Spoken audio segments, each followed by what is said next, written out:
Big in one of the most important games in his career, and the Warriors are a victory away from their fourth title in the last 8 seasons. Wiggins led the team with 26. Steph Curry added 16, but didn't hit a three-pointer for the first time in 233 regular season and postseason games. For more, we welcome in three-time NBA champion JaVale McGee, who won back-to-back titles with the Warriors, of course, in 2017 and 2018. Thank you so much for being with us. Great to have you.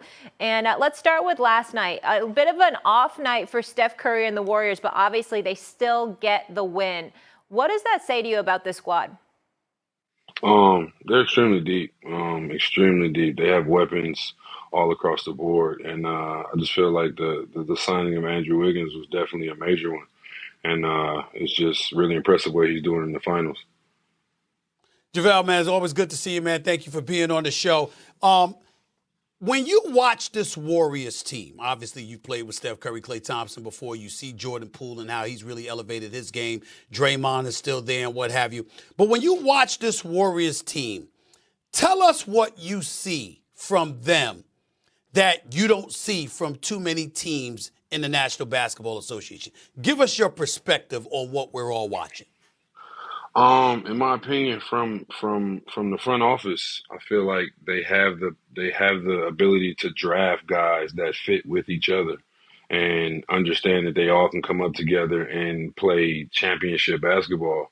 The fact that Jordan Poole is playing the way he's playing, and the fact that they brought in Andrew Wiggins and he fit right in and was an all-star this year, it was just amazing the things that they do and the camaraderie that they bring to the team and what they add to other players that come to that system. When coming into this final series, who did you have? Who did you pick and why? I picked Golden State. I already knew Golden State was definitely gonna just because they had the experience, but I wanted Boston to really give them a battle and at least take it to 7. Just because it's playoff basketball and it's just so fun to watch. And no one wants to see a sweep anywhere. You want to see guys actually put that work in and some competition. So, but it's been a great series, and it's really entertaining just watching these guys really put in that work. I was getting ready to say, forgive me for interpreting if I interpreted falsely, but you sound like a brother that feels like this series is over. It's about to end Thursday night instead of going to Game 7. Am I reading that right, or do you believe this is going 7 games? No, I definitely believe it definitely can go 7 games because they still got to go to Boston, and it's no joke going to Boston against those fans and that team at home. They're extremely hard to beat at home, and just that energy in that building that's going to be in a closeout game is going to be amazing. Go ahead, Molly. Yeah, let me get in here. I want to transition to the Brittany Griner situation because I know, JaVale, that's something that you're passionate about. And just one day ago, officials met with members of the Mercury. What do you want to say about that situation? I just don't understand why she's not here yet, why she's not back already. It's a lot of things going on in this world, and the fact that we have not even that she's a professional basketball player, just an American held over in Russia in jail right now is crazy. Like something should have been done when we first heard about it, when it first happened. And I believe it's been 3, 4, or I don't know how many months it's been, but she's over there in a whole different country, and it just doesn't make sense that she's not over here yet. JaVale, one of the things that I brought up, and Angela Rye did a great job for us. She's a contributor to this network. She did a great job interviewing some folks with in Brittany Griner's family and a wife, I believe. But here's the deal. Yeah, her wife. The NBA has made it a point to say that originally they were a bit hesitant to speak on it because the State Department had advised them against it or what have you. I want to know what kind of advice you guys as players, you, LeBron, others, because obviously a lot of people have been speaking out about it. Carmelo Anthony is another person as well who has spoken out about it.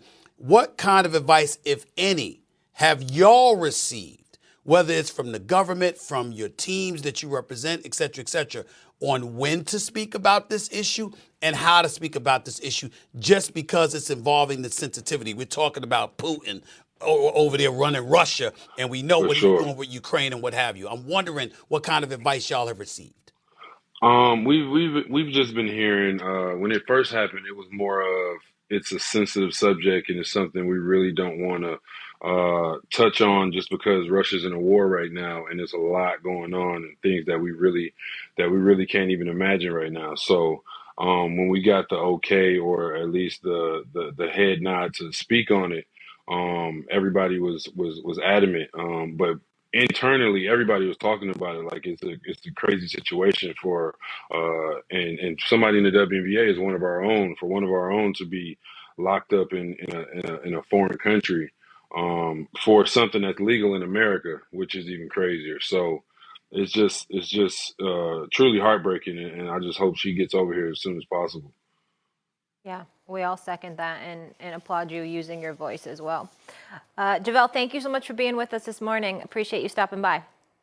Appreciate you guys. Have a good one. All right. All right. You too. All right. When we come back here on First Take, Draymond Green had some post-game comments last night that is Stephen A. a little fired up, to say the least. Don't go anywhere. It's First Take rolls on.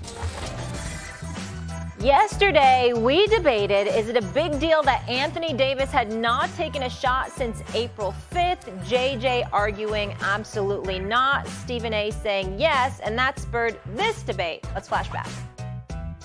Here's my question. You both said Anthony Davis is a top 7 player. Look, I like Anthony Davis. When healthy. When healthy?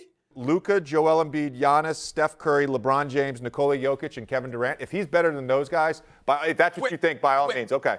We could debate this another day, but when Anthony Davis is healthy, I got him top 7. Yeah. All right, that was winter JJ. Now we have summer JJ. So tell me this. Is What's up, a Amari? healthy AD? Oh, Hey. sorry, I didn't even introduce you, Amari. I forgot. I've seen Yeah, him I like know, 10 It's all good. No, I I've know, seen I him know. like 10 times already this morning. I forgot the audience. He's on Get Up. I forgot the Amari Stoudemire, everybody. We here. Oh, We my good. goodness. Okay. We good. All right, Penelope. Let's go. You're such a hater. You're We supposed to forgive be you. my We forgive teammate. Get some sleep, you crankster. All right, JJ, I'm focused on you. Is a healthy AD a top 7 player?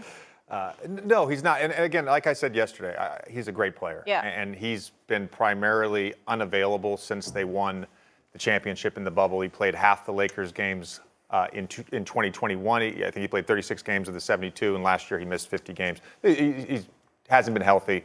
But the list that I gave you yesterday, like when we're going to talk about if healthy, right? If healthy, Anthony Davis is a top 7 player. First of all, he's not better than any of those 7 players I listed. He's not better than Kawhi Leonard when healthy, if we're going to go that route. He's certainly not better than Kawhi. So yesterday you said you're going to take him over Luka, and you're definitely not going to take him over a healthy Kawhi Leonard. Like that's crazy, Stephen A. So he's just not a top 7 player. No, he's in that next tier of guys. But here's the issue with the next tier of guys. I'm going to give you the next tier of guys in my eyes. Kawhi Leonard, of course. We can put him in the top. If we want to talk if healthy, Kawhi Leonard's probably a top 7 player. You got to take one of those guys out. Easy. Jason Tatum, Paul George, Damian Lillard, Jimmy Butler, when healthy. All these guys, when healthy. You look at all the guys I listed yesterday. You look at Kawhi Leonard, Jason Tatum, Paul George, Damian Lillard, Jimmy Butler. Outside of Joel Embiid, those 12 guys, every single one of those guys has been the best player on a team that has gotten either to the conference finals or the NBA finals. And some of them, of course, are NBA champions. Anthony Davis has never been the best player on a team that has gotten to the conference finals or the NBA championship. Now, he made the playoffs twice in New Orleans, and they made it out of the first round once, and they got swept. So I don't know where you're arguing. And he hasn't been good. He hasn't been good in 2 years. And by the way, the bubble anomaly, he's a 30% shooter from 3 for his career. He shot 38% in the playoffs in the bubble. There's a little bit of an anomaly there as it relates to the rest of his career. I don't understand where your argument could be that he somehow is a top 7 player in the NBA today when healthy. Mm-hmm. Okay. First of all, let me tell America how slick First Take is, especially with Mr. Top Gun right there. You see, I'm out here at the finals. I got 4:30 a.m. wake-up calls. I got to be on the air at 7 a.m. And not only do